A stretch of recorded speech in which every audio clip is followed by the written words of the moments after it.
Olá, bom dia. A TV Folha começa agora mais uma transmissão ao vivo, direto aqui da redação da Folha de São Paulo, e a gente vai falar sobre o resultado das eleições norte-americanas.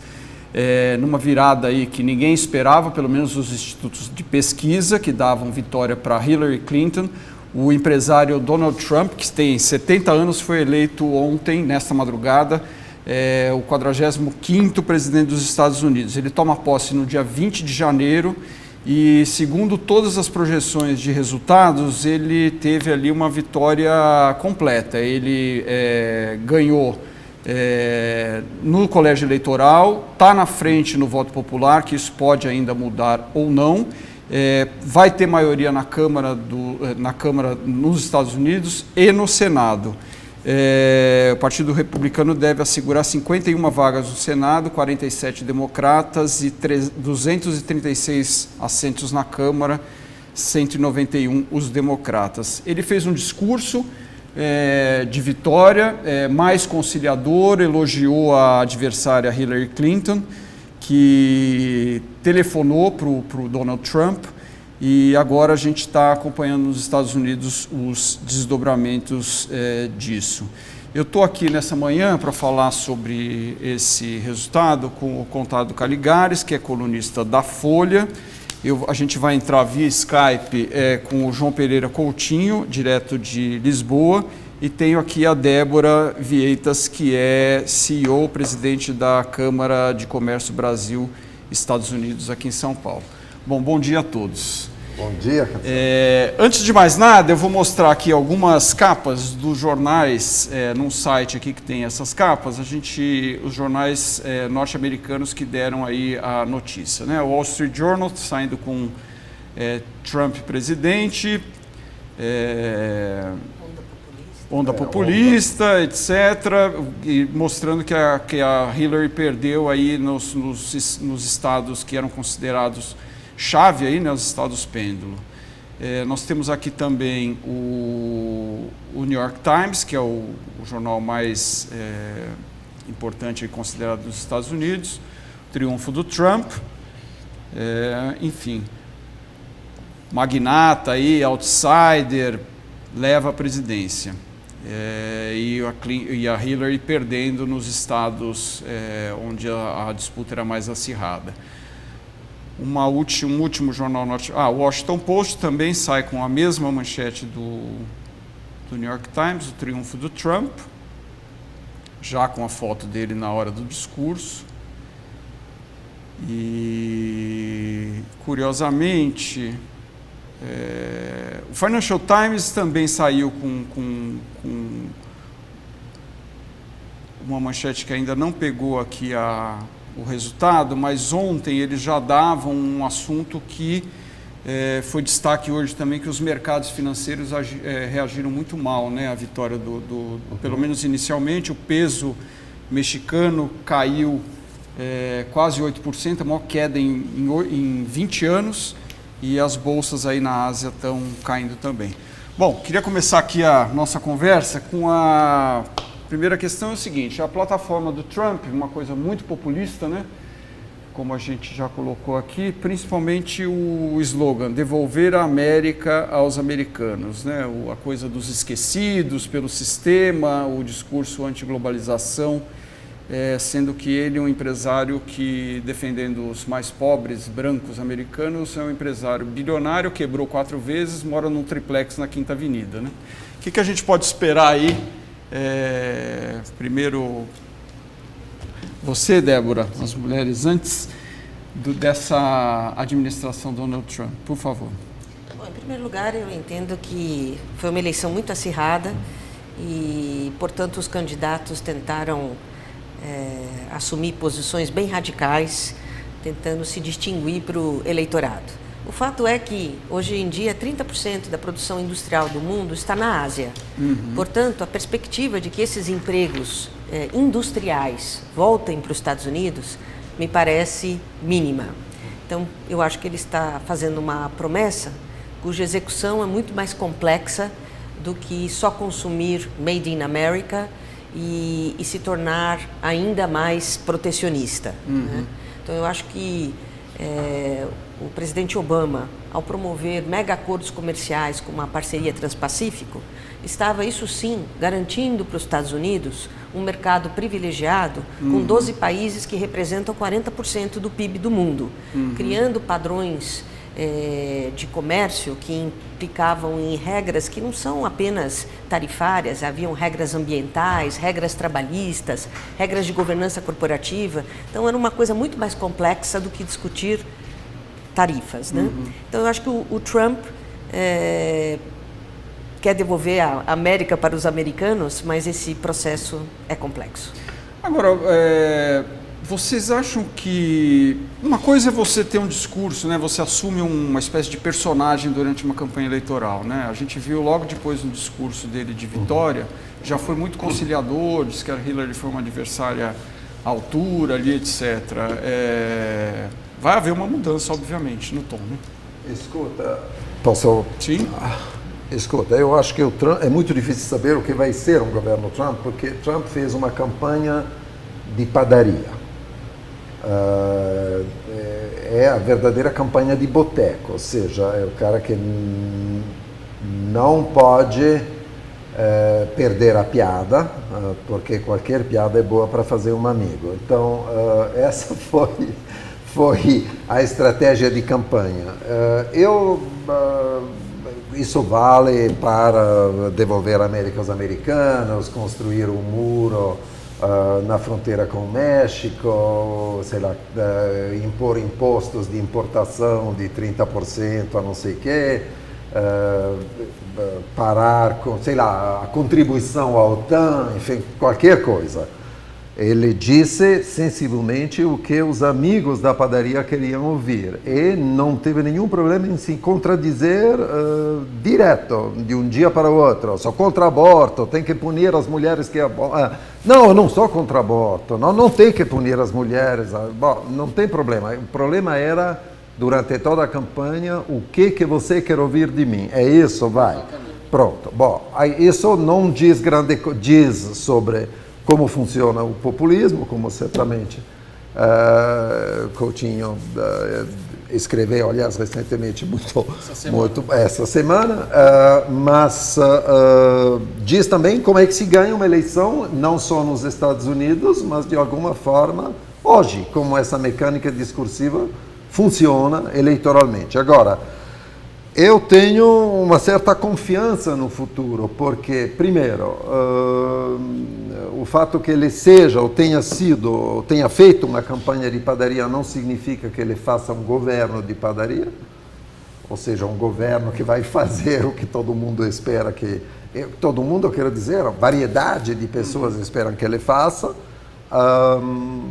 Tem algumas vantagens que devem ser assinaladas. Ele se elegeu com votos, no fundo, em grande parte rurais de pequenas cidades, mas ele é um nova-iorquino, o que ideologicamente o situa certamente diferente, um nova-iorquino com uma vida sentimental e sexual animada.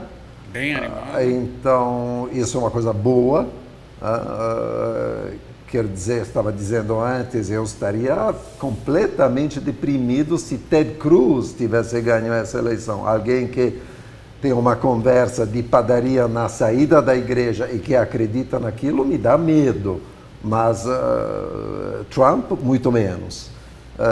Então, o que vai ser um governo Trump, isso realmente é uma incógnita. O fato é que ele vai nomear 2 ou 3 juízes na Corte Suprema, isso pode transformar questões cruciais nos Estados Unidos. Eu duvido que ele possa realmente voltar atrás sobre a cobertura oferecida de maneira capenga pelo sistema de saúde reformado por Obama, mas ele vai reformá-lo, vai voltar atrás, mas ele não vai poder voltar atrás da ideia de ter um sistema de seguro-saúde acessível para a população americana inteira, porque isso entrou, passou, isso é uma herança de Obama que ele não vai poder retirar realmente. Então, Vamos ver, o problema das alianças talvez seja o mais delicado. O que ele vai fazer relativamente a tudo que ele disse sobre a OTAN, a compreensão que ele tem do mundo em geral, não sei qual é melhor do que a de Gary Johnson, sem dúvida. Mas, bom. E aí, Coutinho, e a sua visão daí? E a gente queria um comentário seu também com essa questão dessa onda de populismo, que agora varreu aí os Estados Unidos, né? A gente teve o Brexit, agora Estados Unidos, e temos aí eleições na Europa importantes no ano que vem, né? França e Alemanha. A Europa está um pouco chocada ou espantada com o resultado das eleições americanas, e os europeus têm uma espécie de grande complexo de superioridade, mas a verdade é que a Europa tem muito pouco com que se orgulhar. A onda populista na Europa está a crescer, vamos ver o que é que vai acontecer nas eleições francesas, nas eleições alemãs, mas um pouco por todo o lado a onda populista está a crescer, e relativamente à onda populista, a primeira coisa que se tem que perguntar é porquê é que ela existe e a que tipo de aspirações, ou de medo, ou de anseios é que ela tenta responder. E é isso que se passou também com o caso de Donald Trump. Eu concordo com o que disse o Contardo, porque a minha única esperança otimista é que o Donald Trump seja exatamente esse vendedor de padaria, como disse o Contardo, o que aliás é é uma expressão interessante, porque quando eu português, uma padaria está perfeitamente adequada, mas...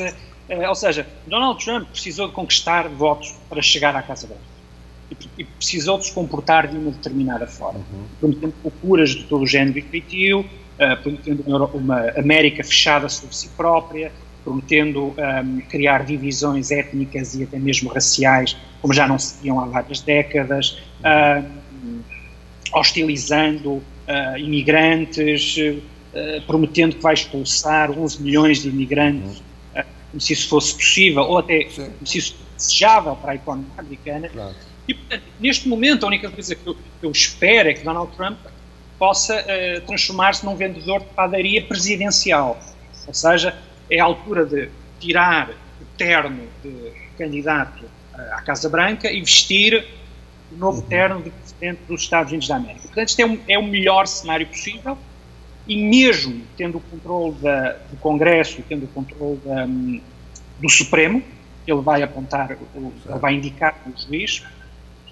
Também é preciso lembrar que estas instituições, independentemente de serem de maioria republicana, também têm os seus membros, com os seus princípios, e o próprio Partido Republicano está também dividido e, portanto, pode ser que estas instituições funcionem como instituições de contrabalanço ao poder de Trump. O pior cenário possível era chegarmos à conclusão que Trump, afinal, é sempre o mesmo vendedor. E aquilo que ele foi dito durante a campanha é para cumprir. Ou seja, é mesmo para cumprir, colocar os muçulmanos numa espécie de base de dados, construir um muro no México, fechar a economia americana e punir com impostos altíssimos as importações, e etc, etc, etc. Portanto, se a eleição americana ensina alguma coisa, é que nós podemos tentar fazer aqui várias previsões, mas é melhor não fazer grandes previsões. Vamos esperar para ver. Débora, você falou no início, isso que o João estava comentando, a questão de um eventual fechamento da economia americana, né, para um mundo que só vai desfavorecer, né, os americanos do ponto de vista, quer dizer, é um país que está hoje... comércio com todo mundo, etc. Como você disse, o eixo, né, de atividade hoje está na Ásia, e ele passou a campanha inteira China, China, China, China, falando mal da China, né? Agora, e o Brasil? Como é que você vê aí, você que está com a mão na massa aí, em relação às empresas, né, americanas que têm negócios aqui, etc. Olha, eu vou falar um pouco em geral das relações bilaterais, né? Eu acho que elas sempre foram estáveis. Conhecemos alguns momentos de tensão aí com Wikileaks e a escuta, presidente e tudo, mas elas voltaram a se normalizar. Nós temos várias iniciativas em curso nesse momento, algumas na área comercial, tratando de convergência regulatória entre os dois países, facilitação de comércio por acordos entre duanas, discussão de um de um fast track de visto para empresários. Então, existe todo um fluxo das nossas relações comerciais que estão avançando, poderiam avançar ainda mais. Inclusive a Câmara Americana, junto com a CNI e uma entidade que se chama Brasil US Business Council americana, estão trabalhando num roadmap para um acordo de livre comércio com os Estados Unidos. Eu acho que isso não será prioridade, então nós vamos ter que ter um pouco de paciência, mas continuar empurrando essa bandeira.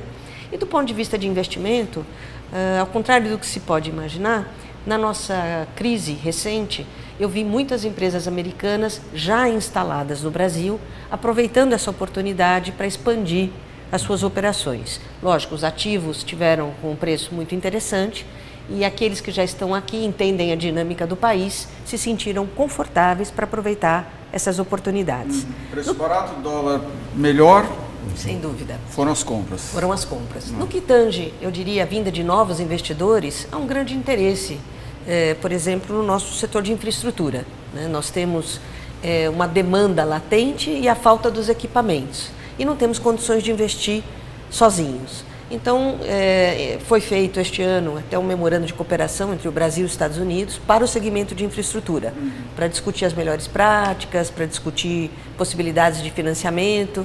Então, eu acho que nós vamos ter uma nova onda de investimentos, sobretudo nesse setor, se nós fizermos a nossa lição de casa. Quer dizer, se nós conseguirmos estabilidade econômica, consolidação de marcos regulatórios nos diferentes setores que precisam ser aprimorados, resolver questões como o licenciamento ambiental prévio aos projetos serem licitados. Então, se o Brasil faz a sua lição de casa, ele será atrativo para o investidor americano e para qualquer investidor. Muito bem. Bom, eu vou mostrar um mapa aqui agora, que é um mapa que está no site da Folha, com o resultado por estado, né, das eleições. A gente tem aí 279 votos pró-Trump, aqui eles não estão contando ainda, que ainda não fechou a apuração, mas certamente irá pró-Trump, o estado do Arizona. Então, muito provavelmente ele já tem aí quase 290 votos e a Hillary Clinton com seus 218. O que chama atenção nesse mapa são as pontas, né? Se a gente olhar as pontas azuis, tanto a Califórnia do lado esquerdo quanto a região de Nova York, os estados de Massachusetts, etc., à direita, que são os estados considerados aí mais liberais nos Estados Unidos, votaram a favor da Hillary. Agora, esse grosso do miolo aí, tem muitas surpresas que foram pró-Trump. Por exemplo, a Flórida, Carolina do Norte, próprio estado de Ohio, 3 estados pêndulo aí que acabaram pendendo para o candidato Donald Trump. A gente vê no miolo apenas um estado, que é o estado de Illinois aí, que acabou votando na Hillary. E é interessante isso, né? Porque os brasileiros principalmente, estão muito acostumados a viajar para Nova York, Califórnia, Los Angeles, São Francisco, não fazem muita ideia do que é o meio oeste e o centro dos Estados Unidos, né? Quer comentar isso, Contardo? Quer dizer, essa onda aí no miolo? O que mais me surpreendeu foi que Hillary tenha perdido Michigan e Wisconsin. North Carolina e Florida mudam o tempo inteiro. E também são swing states.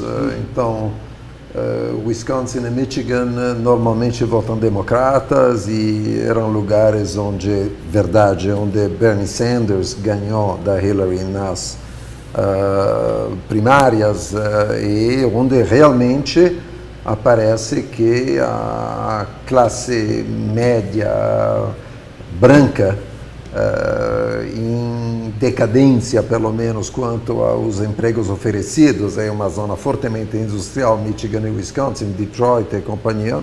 Bom, e de fato essa classe pode dizer que os últimos governos não fizeram muita coisa para que eles voltassem a ter a vida que tinham, digamos assim, no auge da produção industrial americana pesada, no aço, por exemplo. Bom, agora, Hillary ganhou a Pensilvânia, que eu achava que seria bem mais difícil. Então, é um pouco misterioso, mas Mas eu vou te dizer uma coisa, eu adoro o centro dos Estados Unidos eu tenho muitos amigos que votaram em Trump. Todos os meus, sem ir até o centro, todos os meus amigos do norte do estado de Nova York, da região dos lagos e companhia, que são os meus companheiros de caça, votaram em Trump. Tiveram uma dúvida, um dado momento, assim, a votar em Trump, porque achavam que esse cara era um empresário nova-iorquino, não gostavam muito daquele tupê loiro.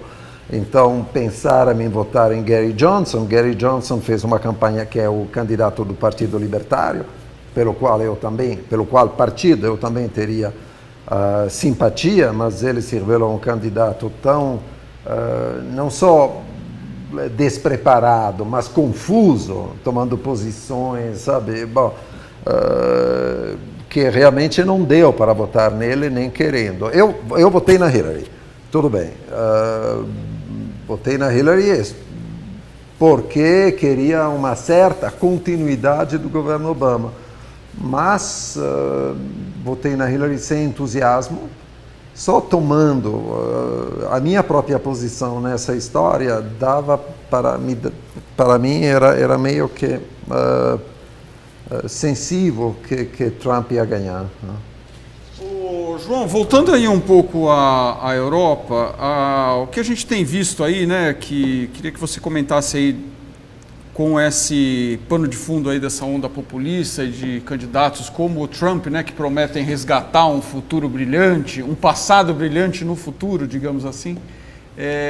A crise europeia aí na área econômica vai longe ainda, né? Muita dívida, os países, Portugal, inclusive, digerindo essas pedras pesadas aí que foi o endividamento tanto empresarial como familiar, né? Ou seja, essa onda aí de populismo tende a se arrastar muito tempo ainda, na sua opinião, sim ou não? Eu acho que sim, tende aliás a agravar-se, porque o populismo nasce sempre em contextos de crise, que surge um líder carismático, um partido, que promete basicamente tudo e o seu contrário. E enquanto nos Estados Unidos a mensagem populista, como eu escrevi esta semana, tende a ser integrada no processo normal da política americana, desde finais do século XIX, ou seja, desde o Partido Populista, que deu praticamente nome ao fenómeno, e, portanto, quer o Partido Democrata, quer o Partido Republicano, acabam por integrar muito da própria mensagem populista, embora de uma forma mais racional, mais equilibrada, mais sofisticada.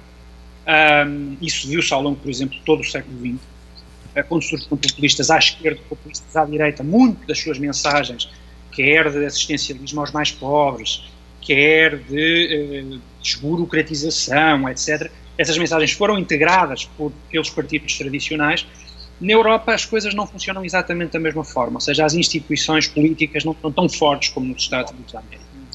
O que normalmente se verificou na Europa é que fenómenos populistas tenderam a degenerar em fenómenos autoritários, racistas, toda a história que você conhece do século XX. E neste momento, quando nós olhamos para a Europa continua em crise, o crescimento económico europeu é miserável. O terreno é fértil para este tipo de populismos. Em Portugal, por exemplo, existe um governo socialista, mas que está apoiado por dois partidos de extrema-esquerda, um partido comunista e um partido trotskista, chamado Bloco de Esquerda. Em Espanha temos uma situação política muito, muito vulnerável. E depois temos, em França, com Marine Le Pen, ou seja, um pouco por toda a Europa, temos uma espécie de resistência à mudança, resistência à globalização, medo do futuro, um profundo medo, e ao mesmo tempo uma espécie de visão nostálgica, ideal, totalmente retocada, de um passado imaginário, porque esse passado nunca existiu. E, portanto, aquilo que nós vamos ver daqui para a frente, se não houver uma grande alteração do ponto de vista económico na Europa, é o crescimento destes movimentos populistas que vão pôr em causa, desde logo, o próprio projeto europeu, a própria União Europeia, mas também as regras democráticas que vigoravam na Europa desde finais da Segunda Guerra Mundial. E, portanto, eu estou sobretudo preocupado com a Europa, mais até com os Estados Unidos, porque os Estados Unidos têm outro tipo de instituições democráticas, têm um Congresso, têm um Supremo, etc. E têm, sobretudo, uma uma liberdade de imprensa que é fortíssima e que vai estar agora em relação a Trump muito afinada e muito atenta e muito vigilante. Tenho menos confiança na capacidade da Europa de lidar com estes fenómenos populistas. Muito bem. Bom, João, quero agradecer aí mais uma vez a sua participação aqui com a gente e até uma próxima. Então, obrigado, bom dia aí para você. Abraço para vocês também. Bom trabalho. Tchau. Tchau. Bom, voltando aqui. Tem uma coisa que eu queria acrescentar. Diga lá. Posso? Claro. Que é o seguinte, eu não queria dar a impressão de que os eleitores de Trump tenham sido pessoas, em massa, pessoas economicamente muito desfavorecidas. Não é o caso. Então, não é para imaginar que, sabe, o subproletariado americano teria eleito uma figura salvadora. Não é nada disso. Mesmo se Michigan e Wisconsin são áreas urbanas, tem áreas urbanas de pobreza e companhia, mas é uma pobreza muito relativa. Os brancos de classe média que elegeram Trump são realmente de classe média. É um fenômeno muito interessante que tem bastante a ver com a saudade imaginária da qual falava Coutinho, que é o seguinte: o que acontece na onda populista em geral poderia ser um voto de desesperados que não temos nada, então vamos votar. Nada a perder. Exatamente. Mas não é isso. Eu tenho um pouco a impressão de que a insatisfação dessas massas, e isso vale para as inglesas, mas ainda mais para as massas americanas que votaram em Trump, não é bem econômica, que ela é quase existencial. E seria muito divertido se, em um dado momento, argumentos de insatisfação existencial, tipo, eu não estou muito feliz porque a vida humana tem um tempo limitado, porque a gente acaba envelhecendo, adoecendo, porque a minha mulher não é aquela que eu queria, ou porque meu marido não é quem eu queria, vai andando. Insatisfações de tipo existencial começassem a repercutir politicamente. Não sei se consigo me explicar, mas a ideia é que, em vez de ser, eu vou votar porque a área na qual eu vivo em Detroit está péssima, tudo bem. Mas não, eu vou votar porque acho que ninguém me escuta em Washington, porque esses políticos, mas tudo isso é muito genérico. Na verdade, é como se a insatisfação de vida, uma insatisfação psicológica, que tem pouca razão no passado, porque no fundo eu não sei se essa classe média está muito pior do que estava nos anos 60 ou 70, essa insatisfação se transforma em atitude de voto, o que é interessante, tipo... é uma novidade política e poderia ter efeitos enormes na Europa e mudar a cara do populismo. Mas que eu acho que, no fundo, tem uma base econômica. Porque eu acho que nós estamos passando por um longo período de baixo crescimento. Sim, isso é verdade. E nós tivemos nos Estados Unidos... eu diria, além dos efeitos de globalização em geral, que isso vale para os Estados Unidos e para a Europa, nós tivemos a crise de 2008, sim, claro, o auge que da foi crise, muito forte e que repercutiu também na Europa. Então, será que não é também uma crise de representatividade da democracia tal qual a gente conhece hoje? Né? Sem dúvida. Eu claro. acho que a sua observação tem toda a razão de ser combinada com esse fundamento econômico. E com a sensação de que o sistema não está me representando, que o próprio sistema está me deixando de lado. Como, digo, do ponto de vista da representação, talvez seja o começo de uma falência do sistema eleitoral representativo, que afinal...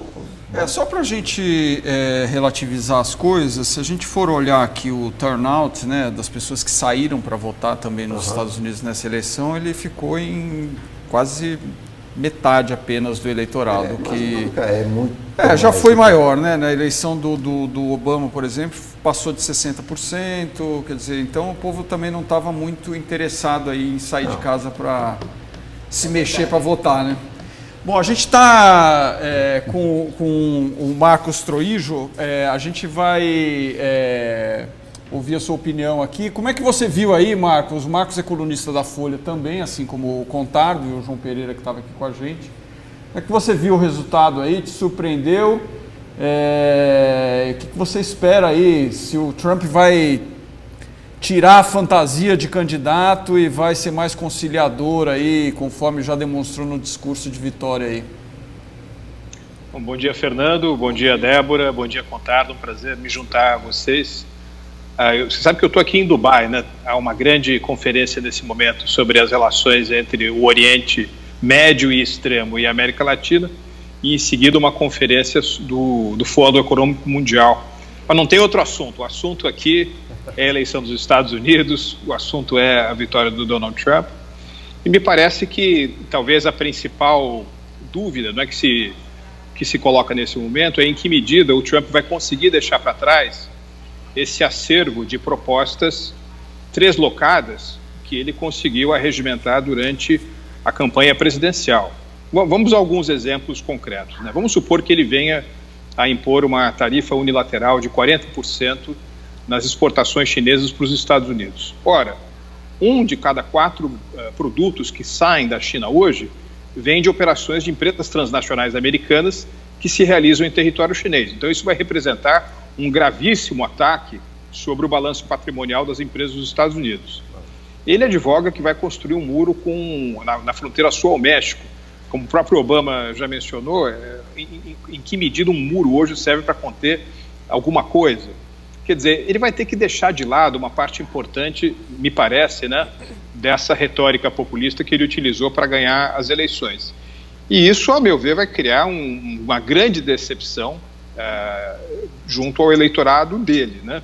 De modo que ele se encontra numa daquelas situações onde ou ele se torna mais pragmático, se afastando, né, do que nos Estados Unidos se chama de seus constituents, né, os sujeitos que votaram para você, ou pelo contrário ele vai levar o mundo, a meu ver, aí a um período de muitos contenciosos comerciais, para não mencionar o fato de que em termos de política externa como segurança é um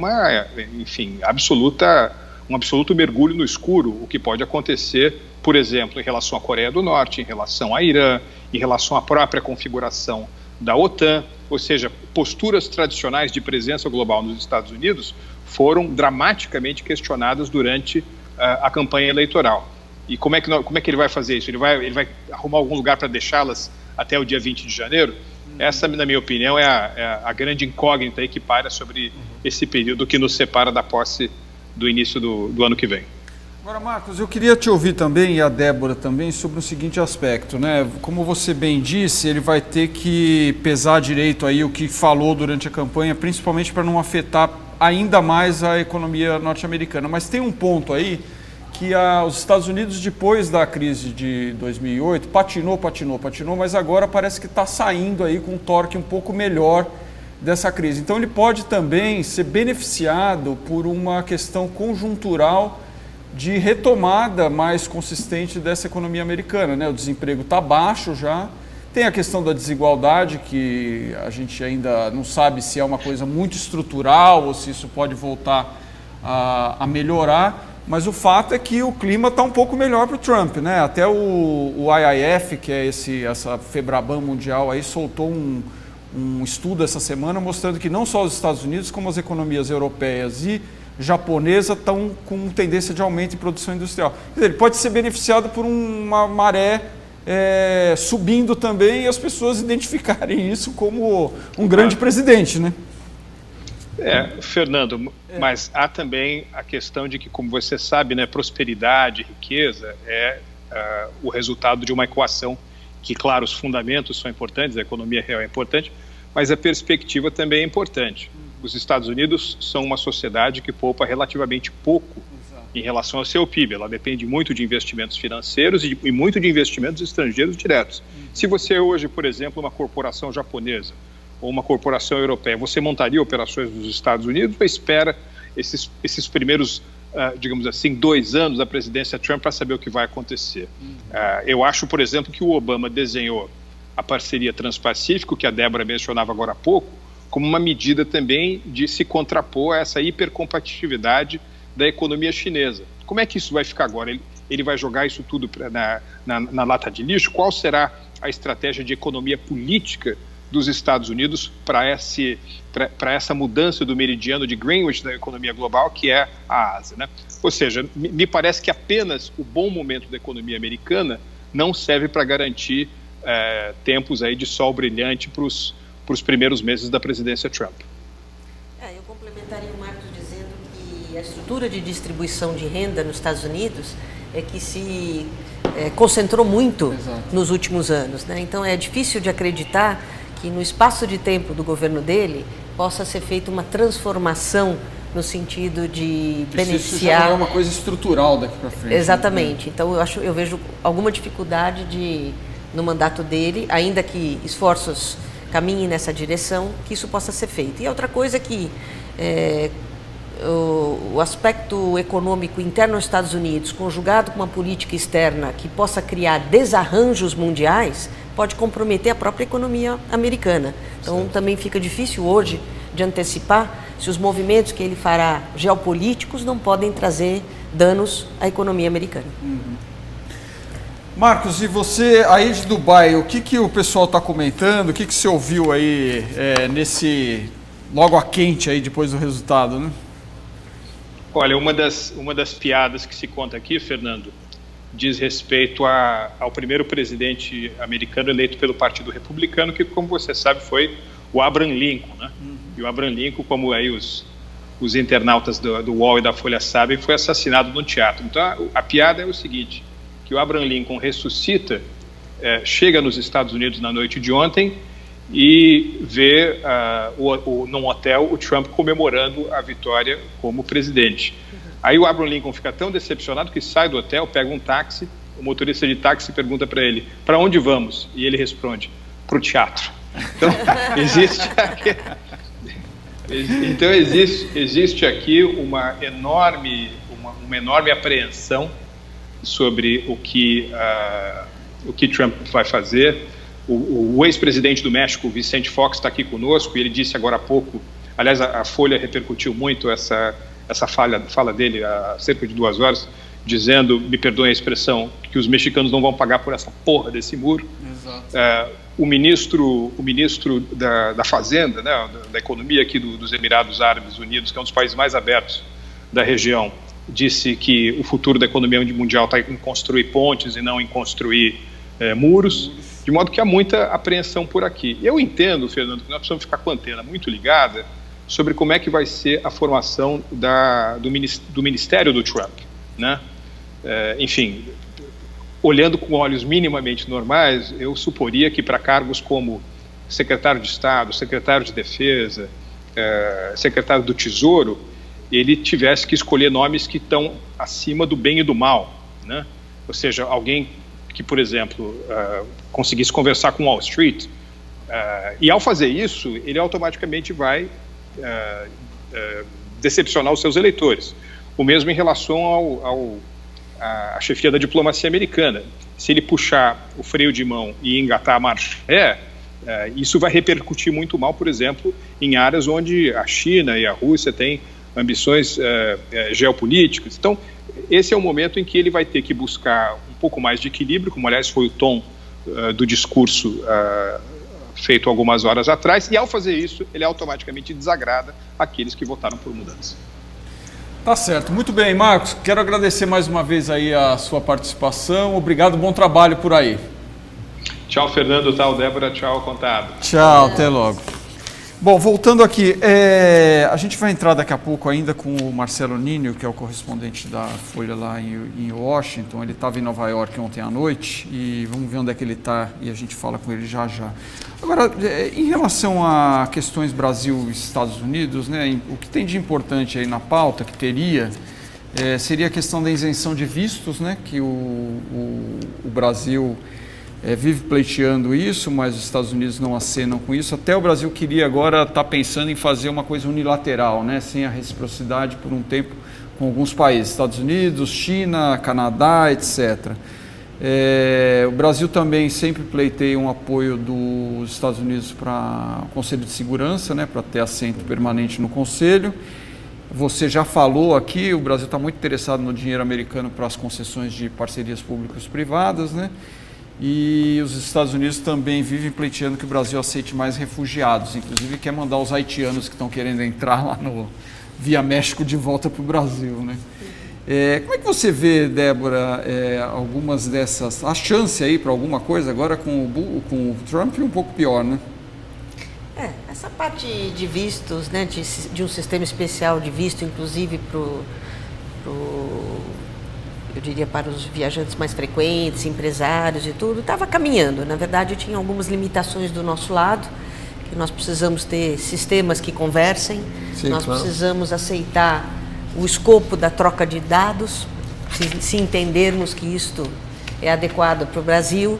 Então, eu acho que, nesse sentido, o momento de análise e reflexão sobre isso está mais do lado brasileiro do que do lado americano, que já tinha essa disposição e que já tem esse sistema estabelecido com vários países que aceitem as condições americanas. Né? Nós também temos de longa data uma discussão sobre um eventual acordo de bitributação Brasil e Estados Unidos que deixasse de onerar duplamente as empresas. Essa eu acho que é uma discussão muito difícil, que nesse momento onde o próprio Brasil está vivendo uma situação fiscal complexa, nós certamente não teremos também de nossa parte um grande interesse em avançar para algo que significa talvez uma maior renúncia fiscal. Né? Então eu entendo que do que está na nossa pauta, a gente tem algumas coisas bem pragmáticas de curto prazo para desenvolvermos, para fazer aprovar no Senado, e é isso que a gente deveria se concentrar até ter essa visão um pouco mais estratégica do que nos reserva uma presidência Trump. Contardo, uma pergunta mais psicanalítica. Como é que você viu aí, principalmente no miolo da campanha, um mês e meio atrás, mais ou menos, quando começaram as acusações de sexismo ali do Trump, a Hillary com a história do marido, etc. Pareciam crianças pequenas tomadas por pulsões sexuais ali naqueles debates, né?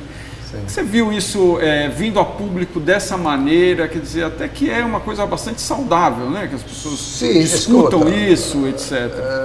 Escuta, aparentemente os dois candidatos sobreviveram, né? Mas o primeiro tape, aquele de Trump falando no ônibus para...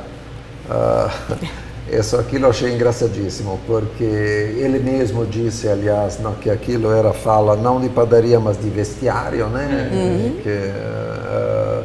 E de fato quer dizer, ele contou exatamente o que o cara que estava com ele estava a fim de ouvir. Essa é a lei da fala de vestiário. Eu vou te falar as besteiras que você está a fim que eu fale, para ver se você vai rir. Então, portanto, gostar de mim. Mas eu não sei se duvido que isso seja o comportamento direto do Donald Trump. Ela estava bragging, eu sou uma star, então coloco as mãos no meio das pernas e vai funcionar. Agora, é sinistro. Eu preferiria que o presidente dos Estados Unidos não fosse o mesmo cara que no vestiário, e num vestiário ruim, porque nos vestiários bons, geralmente essas conversas não acontecem. Pelo menos não se tem mais de dois, né? Dificilmente. Então, eu esperava que o presidente dos Estados Unidos não participasse dessas conversas de vestiário. Presumivelmente, essas são conversas de candidato, né? É um pouco, sabe, não é muito difícil do que achar bom o pastel de feira do Jassanã. Não é muito difícil. O pastel de feira do Jassanã é horroroso. Desculpem os amigos do Jassanã. Mas, em geral, e com exceções que certamente devem existir, é um chumbo. É um negócio Então, os nossos candidatos se deliciando com quitutes não comestíveis não são muito diferentes. É o trabalho de vestiário, de padaria, de boteco. Aparentemente, as campanhas políticas estão se transformando muito mais nisso do que na possibilidade de apresentar realmente programas. Então, isso é uma outra coisa que eu queria comentar com vocês, porque o que a gente tem visto, não só agora nessa campanha nos Estados Unidos, né, que foi muito aguerrida ali, muito belicosa, mas aqui no Brasil também, em todos os lugares, quer dizer, não tem proposta, né? É um negócio assim...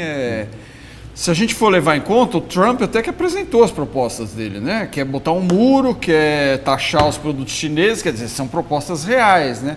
Mas o fato é que as campanhas eleitorais, elas têm servido mais para promoção ali pessoal, uma coisa muito marketing, né? E pouco conteúdo, né? Não é uma proposta. Pastel de vento, né? Claro, não é uma proposta, porque esse muro não tem nem as condições econômicas de construir. Não, diz que ele vai fazer os mexicanos pagarem. Não, exato. tudo bem, eventualmente, que vai fazer o quê? Impostos em cima das remessas, é a única coisa que ele poderia fazer, em cima da remessa dos trabalhadores para o México, mas isso é uma fala, é isso mesmo, sabe? A gente está no bar, na terceira cachaça, e aí você fala, esses imigrantes não aguentam mais, cucaracha maldito, aí o outro diz, teríamos que construir um muro na fronteira do México. É isso. Eu acho que teve presente nessa eleição muita coisa mediática, né? Aquele que lida bem com a mídia, que sabe as mensagens que são de impacto, que atrai a atenção do eleitor, e não necessariamente aquele que tem um discurso mais racional, mais fundamentado, um programa equilibrado. Não houve uma discussão de programa, né? Hillary tinha efetivamente Exatamente. programa. O Trump são só isso, conversas de bar. Que é o que prevalece, eu acho, em muito do processo eleitoral no mundo. No mundo. Né? Agora, o que vai dar isso no governo? Vamos ver. Bom, a gente está com dificuldade de entrar com o Marcelo Ninho aí lá dos Estados Unidos, que é o nosso correspondente. A gente Acho vai que ele tentar... está sendo deportado. Ele está sendo deportado, exatamente. Estão averiguando o passaporte dele. Uma última questão que eu queria colocar antes da gente encerrar aqui é em relação à principal potência, né, que é a Rússia, né? O Putin já declarou que espera fortalecer as relações com o Trump e o Trump já disse que considera o Putin um sujeito vívido. E aí, o cara agora tem o botão lá, Contardo, o botão das armas atômicas, e aí? Mas você não acha que isso dá um certo humbling, como se diz, uma certa humildade quando você chega na responsabilidade efetiva da maleta? Exato. Você não acha que a gente pode esperar isso? Porque, afinal de contas, são os seus filhos e netos que estarão envolvidos. E quando você decide, vou mandar 60 mil soldados americanos, né? Acho que isso dá uma certa humildade, né? Eu acho que não teria nenhum apoio mandar 60 mil soldados. Não, isso não teria nenhum. Aliás, ele diz que não vai mandar. Então, a maleta é mais complicada. Mas, mesmo assim... Agora, a amizade com Putin, isso para mim é incompreensível, mas é muito divertido. O que tem em comum Donald Trump com Putin, enfim, um ex-agente do KGB, com o que essas duas pessoas teriam em comum? Eu gostaria de estar lá no primeiro encontro dos dois. Assim. Como psiquiatra, eu te desafiaria, talvez narcisismo? Não sei. Pode ser, mas sim, isso Trump não falta, mas Putin, mas é diferente, né? Putin é uma figura contida, são pessoas tão... Mas não seria mal uma renovada grande amizade entre Rússia e Estados Unidos? Isso seria... Quem sabe eles não saem para caçar juntos, né? Por exemplo, e acidentalmente um dos dois mata o outro. Bom, o fato é o seguinte, para nós que vivemos de notícias, jornalismo, o Trump é um prato cheio, né? Será manchetes e manchetes aí para os próximos anos. E a volta do tupê, né? Loiro. Exatamente, a volta do tupê loiro. O laque com tudo, né? Muito bem. Bom, Contardo, Débora, quero agradecer Muito mais obrigada, uma vez Fernando. a presença de vocês, agradecer a audiência dos internautas e a gente lembrar que a gente continua com a cobertura aí online no site da Folha e à tarde, provavelmente por volta das 15 horas, a gente vai ter mais um programa ao vivo aqui para comentar os resultados da eleição americana. Obrigado, até já.